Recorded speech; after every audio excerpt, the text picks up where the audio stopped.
I am Nick. Welcome back to the Nerd Squad, where we cover all your nerdy needs and wants. I'm here with Cody, Alex, and our guest speaker, Dorian Silva.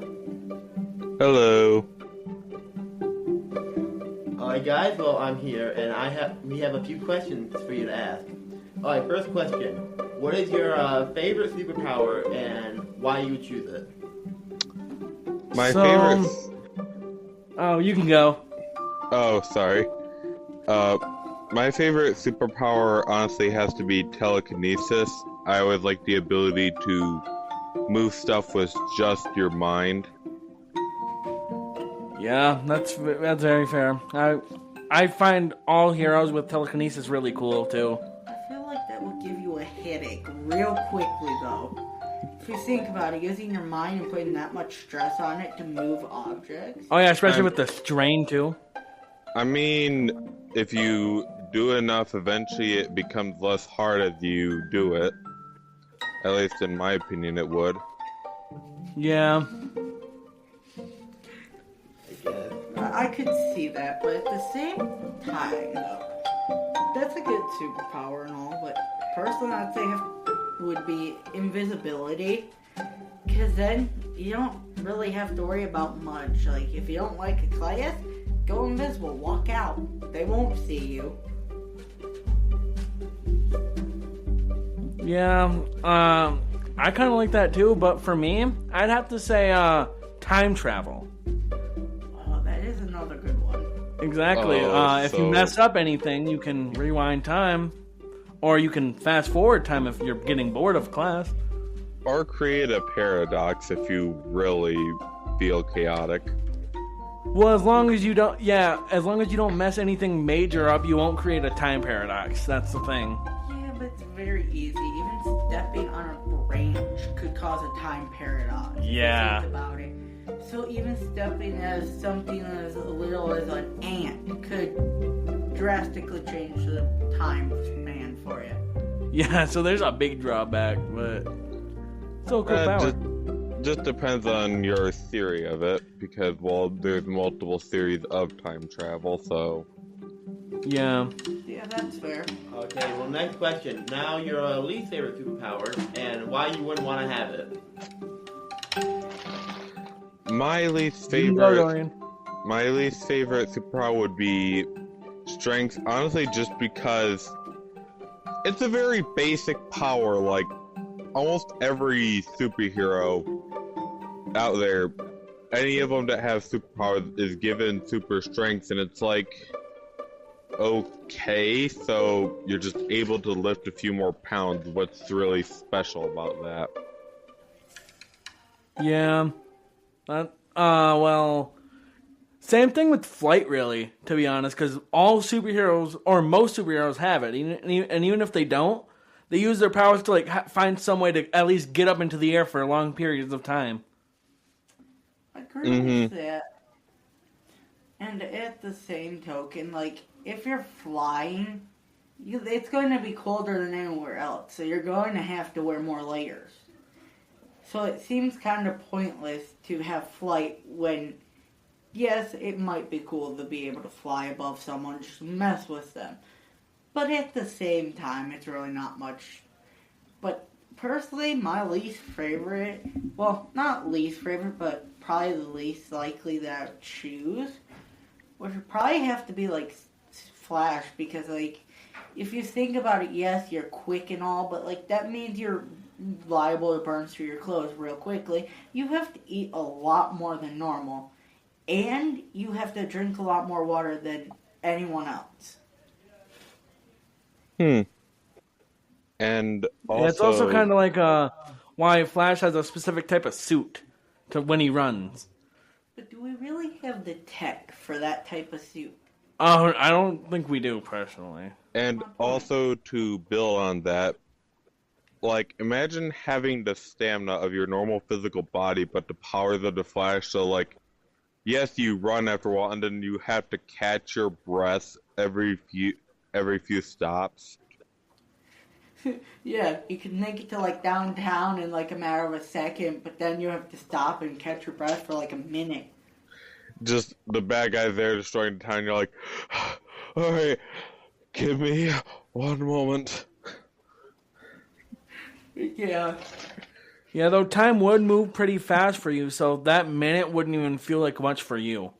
But it would, because you would have to stop moving so quickly to catch your breath. Yeah, but with Flash, his mind still thinks before he's even running. He thinks really fast. Yeah. Alright, well, third question. Favorite Justice League character? Mine's a very basic pick, but I'd have to go with Batman, mainly just because he has probably the best range of villains out of all of them, but Batman was off the table to have to be Superman. Because, Yeah, he's the second most interesting character in my opinion. yeah, he is. I kind of like him too, but for me, I'd have to say either Martian Manhunter, or if not him, then I'd have to go with let's see, Cyborg, because he sometimes counts as one, sometimes not. Depends on the iteration of the Justice League. Yeah, sometimes just one of Batman's kids will just be helping them and be like, you know what, let me just bring in the Teen Titans into the Justice League for this. Yeah, sometimes he's a member of the Justice League, and other times he's a member of the Teen Titans. Personally, if I had to choose one, I would probably have to go with Dorian and say Batman.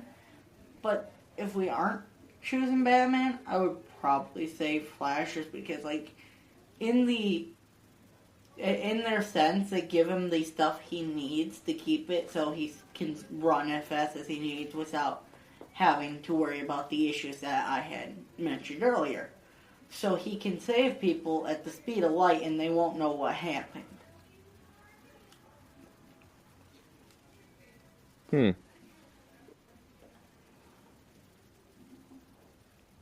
Yep, pretty much.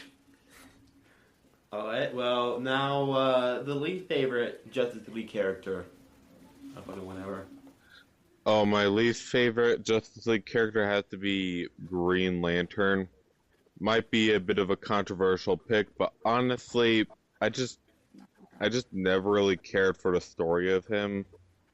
I just never really understood the whole Green Lantern Corp, the Sinestro Corp, all that. Just never really understood it. Oh no, I completely agree with you, Dorian. Green Lantern is my least favorite too, but it's specifically Hal Jordan, Green Lantern. I really like John Stewart. Just to show you how little I know, I didn't even know there were two different Green Lanterns.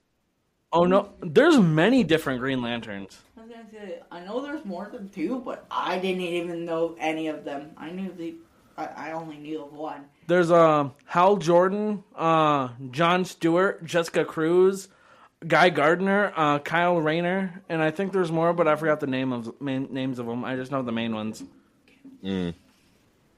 That's fair. Personally, I would have to agree with both of you with the Green Lantern. He's pointless. Like, if you think about it, in most of, like, video game adaptations of him, he can only use his ring to build stuff that is, like, green. So all people really have to do is spray paint it a different color, and then he can't use it. Yeah, our thing is, for a while, I don't know if it's still there, but for a while, Green Lantern's weakness used to just be the color yellow. Yeah. I'm pretty sure it still is the color yellow. Like, I remember in All-Star Batman, everyone wants Batman dead, and Green Lantern is like, hey, Batman, I want to have a meeting with you. And he goes, alright, but I choose the venue. And then shows up with Robin, all the room painted yellow, him painted yellow, Robin painted yellow, serving lemonade as the drink. You know, that's definitely a Batman thing to do. Yeah, weaken your opponent to the point he can't even... Well, he can move. He just can't use any power. Well, he does have contingency plans for all the Justice League members. Yeah, he really does, which shows how much he trusts them. Like, who would have a contingency plan for everyone they know? I mean, he's just looking out for the worst case scenario. I mean, imagine if what happened with the Justice League suddenly became the Injustice universe. Fair. Well, funny you all got on the topic of Batman, because this next question is from a commenter named Driving Girl GAS. She says, "Love, this got a question for you. How do you nerds feel about the future of Rocksteady, the makers of the Arkham games? They've released some hits and a failure like Kill the Justice League. So do you see them releasing more hits or fails?" If they're still going in the same direction they did with Arkham Shadow, then I can definitely see some more hits. Personally, I'd Oh like yeah, to see. Personally, I'd I've like seen to trailers see. for Arkham Shadows and it looks really good. I've played it and completed the story, and it is a really good game. I I'm haven't not gonna quite spoil completed anything it. on here. I was gonna say I haven't quite completed the game, but from what I've played of it, it's a very fun game. Basically, just what I hope they can do is maybe release some Bat Family games, like even make it multiplayer, similar to Gotham Knights, but more cleaned out and ironed out. Oh yeah, definitely. Because the main reason why oh, sorry. You can go. The main reason why Gotham Knights failed was because uh, everybody didn't like the whole thing with it being like an RPG almost. It was also really buggy to begin with.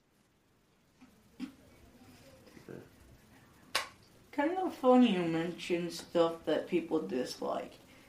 I agree that they've had some great hits in the past, but they've also had some not as great ones, like Arkham Knight, where all they seem to do is target it around the Batmobile, or Bat Vehicle, whatever they were calling it in that game.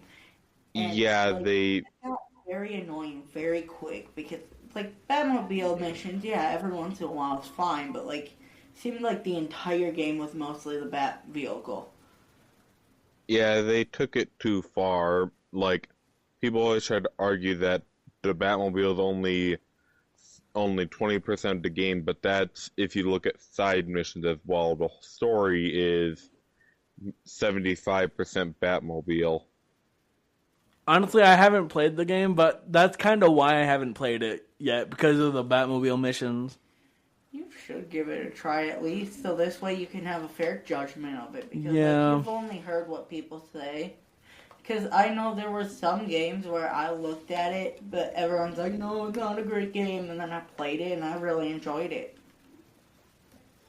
Well, in leading to that, how would y'all, if you were in control, how would you make a Arkham game, like a Batman game?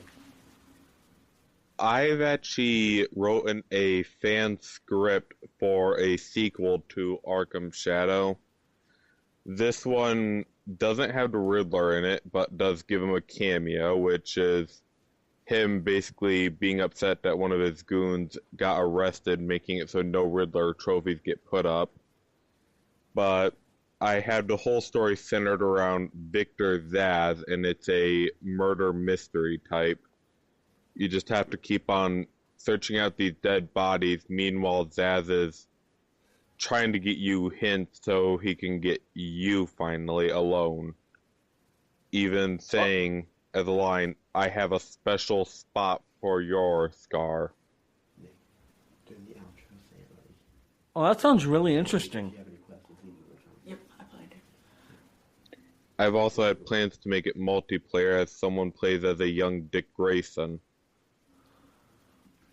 Oh yeah, is there any plans on making more with the other Bat family members like Damien or Jason?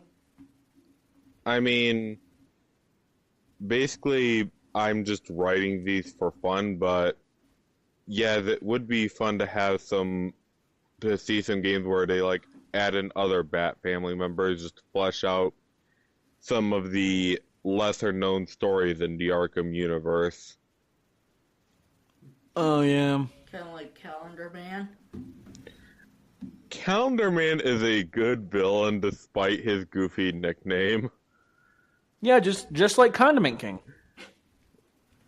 I have not heard of that one in a long time, honestly. Well, I'm right. Hold on. You're not Hold wrong, on. But How is Condiment King a good villain? To my knowledge, he just has 2 guns that shoot at ketchup and mustard.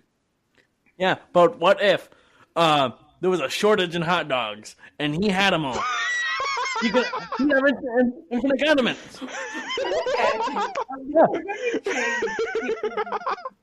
can see that, but at the same time, more practical, he could just use it to blind his enemies. Yeah, that too, exactly. That was the more common use for it, at least in my opinion. And could make someone slip. Yeah, just aim at their eyes so they can't see, and then at their feet, and then they fall. Either way, if I had to create an Arkham game, I would probably do something like Arkham Shadow and Arkham Origin, kind of like mix the two in a way, like combine their features. Like all the good parts about one and all the good parts about another, with some of the bad stuff to try to improve it. Because personally, I feel like that would be a great combo to do. Because those are 2 very well played games. Yeah, and I heard there's a rumor that they're creating another Arkham game where Damian Wayne takes over as Batman. Not sure how. Fine. Oh, kind of like how Nightwing kind of took the mantle in the comics. Yeah, and from what I heard, it's just this time Damian Wayne taking the mantle, which not sure how I feel about that character taking it, but hey. Yeah, Damian has been like hit or miss, really. Yeah, if they play their cards right, it can work. Exactly. I think we're out of time. Nick, take it away. Well, thanks for listening, everyone. This has been a fun discussion. For any more questions, please reach out in the comment section. And we have been the Nerd Squad that covered all your nerdy needs and wants with Alex, Dorian, and Cody. Stay nerdy. Yep. Stay nerdy.